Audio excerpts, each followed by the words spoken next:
अस्सलाम वालेकुम students, myself Mohammad Bilal Kamboh और आप देख रहे हैं मेरा यूट्यूब चैनल यूओ केमिस्ट। तो थंबनेल देखकर समझ गए क्या पढ़ने वाले हैं। तो बच्चे आज हम बेसिक डेफिनेशंस को कवर करेंगे, जिसमें हम मैटर क्या चीज़ है, सब्सटेंस और मिक्सचर किसे कहते हैं, फिज़िकल एंड केमिकल प्रॉपर्टीज़ को देखेंगे। और इससे पहले हमने ऑलरेडी 2 लेक्चर्स अपलोड कर रखे हैं, जिसमें हमने पहले लेक्चर में केमिस्ट्री का इंट्रोडक्शन और उसकी एप्लीकेशंस को देखा और सेकंड वीडियो में हमने केमिस्ट्री की ब्रांचेस को देखा। तो अगर अभी तक आपने वो वीडियोस नहीं देखी तो पहले वो देख लीजिए, बेसिक्स को कवर कीजिए, देन जो है आप बेसिक डेफिनेशंस पे आइए। लेकिन अगर आपने वो देख रखी हैं तो फिर आपका इस लेक्चर में वेलकम है। ओके, तो बेटा हेडिंग लगाइएगा आप बेसिक डेफिनेशंस।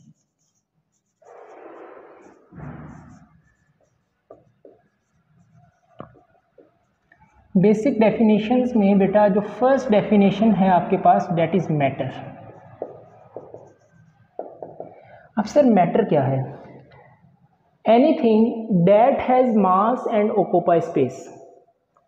बेटा हर वो चीज़ जिसने जगह घेरी हुई है और उसका वजन है, वो आपके पास क्या है? मैटर है। आप अपने इर्द गिर्द जितनी भी चीज़ें हैं, चाहे वो लिक्विड फॉर्म में हो, चाहे वो सॉलिड स्टेट में हो, चाहे वो गैसियस स्टेट में हो, आप उसको ऑब्जर्व कर सकते हैं। बेटा जिस जिस चीज़ ने वॉल्यूम ऑक्यूपाई किया है और उनका वजन भी है, तो वो आपके पास क्या कहलाएंगी? मैटर कहलाएंगी। ठीक है, फॉर एग्जाम्पल ये आपके पास बोर्ड मार्कर है, ठीक है, आप देख सकते हैं कि बेटा इसने कुछ ना कुछ वॉल्यूम को ऑक्यूपाई किया है और इसका वजन भी है, तो आपके पास ये क्या है? मैटर है। ठीक है, आपके पास ग्लास में पानी है, अब वो लिक्विड स्टेट में है। ठीक है, आप देखेंगे कि वाटर ने कुछ ना कुछ वॉल्यूम ऑक्यूपाई कर रखा है और उसका वजन भी होगा। ठीक है, तो वो आपके पास क्या कहलाएगा? मैटर कहलाएगा। ठीक है, तो आप कहेंगे कि सर लिक्विड और सॉलिड्स तो हमें समझ आती हैं, ठीक है, लेकिन गैसेस कैसे मैटर हो सकती हैं? तो बेटा गैसेस आपको नज़र नहीं आती, नेक्ड आई से आप गैसेस को नहीं देख सकते, लेकिन अगर आप उन गैसेस को सिलेंडर में बंद कर दें तो बेटा उनका वॉल्यूम होगा। ठीक है, अब उन्होंने वॉल्यूम ऑक्यूपाई कर रखा है, उनका वजन है, तो हर वो चीज़ जिसने वॉल्यूम को ऑक्यूपाई कर रखा है, उसका वजन है, तो वो आपके पास क्या कहलाएंगी? मैटर कहलाएंगी। ठीक है, तो आप इसकी डेफिनेशन में क्या लिखेंगे? Anything that has mass and occupy space. ठीक है, इसकी एग्जांपल में आप जो दिल करे आपका लिख लीजिएगा। ठीक है, हर चीज़ आपका यूनिवर्स में हर चीज़ जो है वो मैटर कहलाती है, इवन कि आप और मैं भी क्या है? मैटर है। ओके, अच्छा, सेकंड बेटा जो आपके पास डेफिनेशन है, दैट इज सब्सटेंस। अब सब्सटेंस क्या है? The matter in pure form is called substance. बेटा अगर ये मैटर अपनी प्योर स्टेट में है तो उसको हम क्या बोलेंगे? सब्सटेंस बोलेंगे। ठीक है, आपके पास ग्लास में पानी है, अब वो पानी आपके पास पहले नंबर तक पर तो वो मैटर है, बिल्कुल है। ठीक है, अगर वो वाटर बेटा प्योर है, उसमें किसी किस्म की इम्प्योरिटी नहीं है, किसी किस्म का आपने उसमें कोई चीज़ को ऐड नहीं किया, तो वो वाटर जो अपनी प्योर फॉर्म में है उसको हम क्या बोलेंगे? सब्सटेंस। तो वाटर इज अ सब्सटेंस। ठीक है, आपके पास सोडियम क्लोराइड है, नमक है बेटा आपके पास, अगर नमक अपनी प्योर फॉर्म में है, ठीक है, सॉलिड स्टेट में है, उसमें किसी किस्म की इम्प्योरिटी आपने ऐड नहीं की, तो वो आपके पास क्या कहलाएगा? सब्सटेंस कहलाएगा। ठीक है, तो हर मैटर बेटा जो अपनी प्योर स्टेट में होता है उसको हम क्या बोलते हैं? सब्सटेंस बोलते हैं। तो आप इसको कैसे लिखेंगे? This matter in its pure form. ठीक है, ये प्योर स्टेट आप लिख सकते हैं, उसको हम क्या कहेंगे? सब्सटेंस कहेंगे। ठीक हो गया। ओके, थर्ड बेटा आपके पास आता है मिक्सचर। अब नाम से ही पता चल रहा है कि किसी ना किसी 2 चीज़ों को मिक्स करके आपके पास क्या बनेगा? मिक्सचर बनेगा। ठीक है, तो बेटा मिक्सचर क्या है? The impure form of matter is called mixture. ठीक है, आपने 2 सब्सटेंसेस को ऐड कर दिया। ठीक है, आपके पास एक गिलास में पानी है, ठीक है, अब वो प्योर वाटर है तो क्या कहलाएगा? सब्सटेंस कहलाएगा। दूसरे नंबर पर आपके पास सोडियम क्लोराइड है, नमक है, अगर वो प्योर सोडियम क्लोराइड है तो क्या कहलाएगा? सब्सटेंसेस। लेकिन अगर उसी पानी में आप नमक को ऐड कर दें तो क्या बनेगा? वो मिक्सचर बन जाएगा, सोल्टी वाटर का मिक्सचर बन जाएगा। ठीक हो गया ना, तो वो ना तो प्योर वाटर रहेगा और ना ही वो प्योर सोडियम क्लोराइड रहेगा। ठीक है, तो दोनों सब्सटेंसेस को ऐड करने से आपके पास क्या आया? मिक्सचर आया बेटा। ठीक हो गया ना, तो आप क्या लिखेंगे यहां पर? Impure form of matter is called mixture. ठीक है, फॉर एग्जाम्पल बेटा आपके पास ये वाटर है, ठीक है, ग्लास में। अब ये देखिए सबसे पहले तो ये मैटर है, इज इट क्लियर? यस। अब मैटर अपनी प्योर फॉर्म में है तो ये क्या है आपके पास? सब्सटेंस है। ठीक है, ये प्योर वाटर है, इसमें किसी किस्म की इम्प्योरिटी नहीं है, तो आपके पास ये सब्सटेंस है। ठीक है, सेकंड नंबर पर बेटा आपके पास ये सोडियम क्लोराइड है, नमक।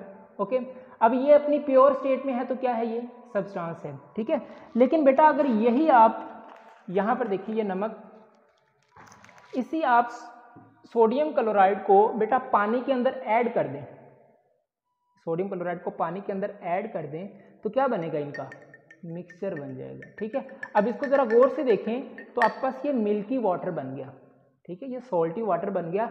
अब ना तो ये प्योर वाटर रहा और ना ही ये प्योर सोडियम क्लोराइड रहा। ठीक है, so it is the mixture of water and sodium chloride. ठीक है, तो ये आपके पास क्या बन गया? आपके पास मिक्सचर बन गया। The impure form of matter is called mixture. ठीक है, हाँ जी, पीना चाहोगे? अरे सर इतना सॉल्टी वाटर हम पीकर कहाँ जाएंगे? हाँ, ओके। नेक्स्ट बेटा आपके पास ये चीज़ें समझ आ गई। Okay, the fourth number is physical properties.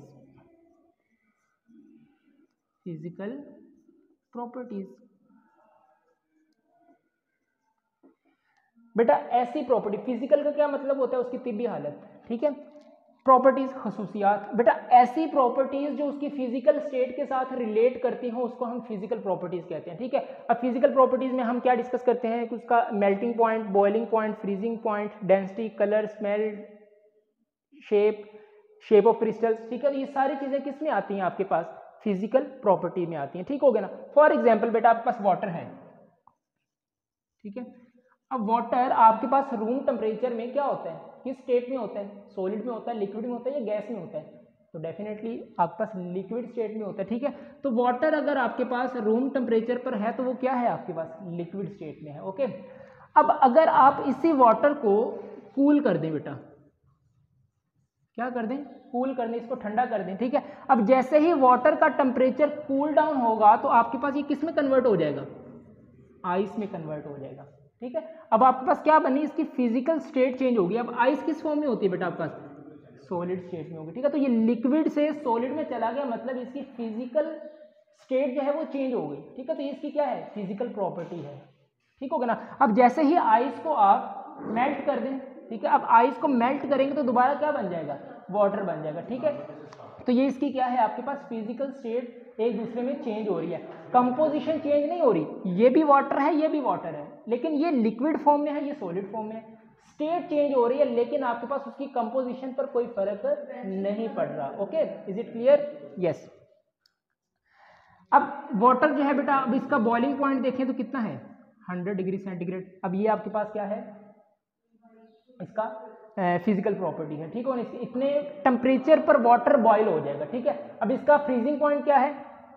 0 degree centigrade. Temperature 0 degree centigrade पर पहुंचकर क्या बनता है? आइस बन जाता है। ठीक है, तो इस तरह की जो प्रॉपर्टी है, अब जैसे वाटर की एग्जांपल ले लें, इसका कलर क्या है? तो बेटा ये कलरलेस है। ठीक है, इसकी कौन सी स्टेट है? लिक्विड है। इसका बॉइलिंग पॉइंट 100 है। इसका इसका जो फ्रीजिंग पॉइंट है वो क्या है? 0 डिग्री सेंटीग्रेड है। इसकी डेंसिटी कितनी है?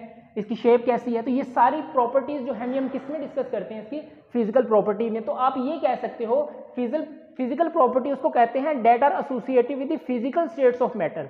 जो उसकी फिजिकल स्टेट से रिलेट करती हो हम उसको क्या कहते हैं? फिजिकल प्रॉपर्टीज कहते हैं। Is it clear? Okay, the fifth one is chemical properties. Chemical properties, अब बेटा केमिकल प्रॉपर्टीज उसकी कंपोजिशन पर डिपेंड करती है। किसी भी चीज की जो केमिकल प्रॉपर्टी है वो उसकी कंपोजिशन पर डिपेंड करती है।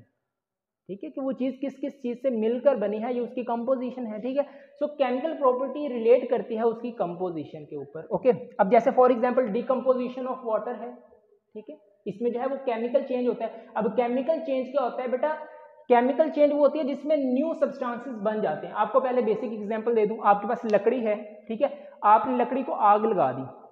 ठीक है, अब लकड़ी को जैसे ही आग लगती है तो क्या बनता है? वो कोयला बन जाता है। ठीक है, अब क्या कोयला दोबारा लकड़ी में कन्वर्ट हो सकता है? तो इसका आंसर है नो। तो ये केमिकल चेंज हो गया कि वुड से आपने कोयला बना दिया। ठीक है, अब अब वुड ने अपनी प्रॉपर्टीज लॉस कर दी और न्यू प्रॉपर्टीज गेन कर ली, मतलब किसकी, कोयले की फॉर्म में, ठीक हो गया।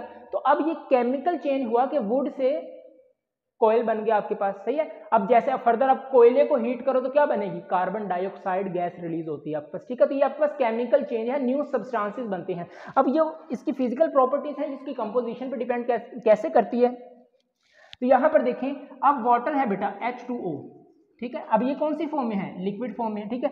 अब इसको आप डिकम्पोज कर दें, मतलब इसको हीट करें तो क्या बनेगा ये बेटा, यहां से hydrogen gas plus oxygen gas बन जाएगी, ठीक है। तो ये केमिकल चेंज होगा इसका, ठीक है, ओके। तो ये इसकी क्या है, केमिकल प्रॉपर्टीज हैं। रिएक्शंस के बारे में आप यहाँ पर बात करते हैं, ठीक है। जैसे मैग्नीशियम है, उसको आप हीट करें तो उसके ऑक्साइड्स बनते हैं, ठीक है। अब ये जो प्रॉपर्टीज हम डिस्कस करते हैं, ये हम उसकी केमिकल प्रॉपर्टीज जिसमें केमिकल चेंज होता है, ठीक है। तो ये आपके पास मैटर, सब्सटेंस, मिक्सचर और फिजिकल और केमिकल प्रॉपर्टीज हमने अंडरस्टैंड कर ली। अच्छा बच्चे, नेक्स्ट है आपके पास डिफरेंस बिटवीन फिजिकल चेंज और केमिकल चेंज, ठीक है। तो आप इसको देख सकते हैं। The first point is in physical change no new substance और प्रोडक्ट इज फॉर्म। बेटा फिजिकल चेंज में नया सब्सटेंस या नया प्रोडक्ट आपके सामने नहीं आता, ठीक है। लेकिन इन chemical change always new substance और प्रोडक्ट आर फॉर्म। बेटा केमिकल चेंज कहते हैं उसमें जिसमें नए सब्सटेंसेस बन जाते हैं, ठीक है। लेकिन फिजिकल चेंज में नए सब्सटेंस या नए प्रोडक्ट नहीं बनते। The second point is it is reversible change. Reversible change का क्या मतलब है कि अगर आपने, लेट्स सपोज आप इसको ऐसे समझ सकते हैं, कोई ए है आपके पास, इसको आपने बी में कन्वर्ट कर दिया, ओके। अब ए आपका बी में कन्वर्ट होगा तो बी दोबारा ए में कन्वर्ट हो सकता है, ठीक है। तो ये रिवर्स हो गया, ठीक है। जो चीज़ बनी वो दोबारा अपनी ओरिजिनल फॉर्म बना सकती है, तो उसको हम क्या कहते हैं, रिवर्सिबल चेंज, ठीक है। For example ice is converted into water. Ice को आपने मेल्ट किया, वाटर बना, वाटर आपका दोबारा आइस बन सकता है।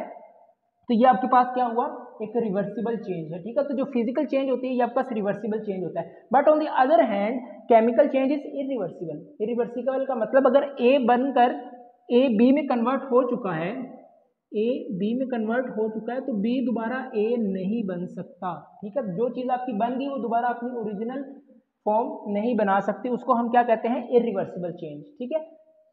फॉर एग्जाम्पल कुकिंग, ये भी आपके पास एक केमिकल चेंज है। बर्निंग ऑफ वुड, आपने लकड़ी को जलाया, कोयला बन गई, कोयला दोबारा लकड़ी नहीं बन सकता, ठीक है। तो ये आपके पास क्या है, केमिकल चेंज है। The third point is it is temporary change. बेटा ये आर्जी तौर पर होती है but it is a permanent change, ठीक है।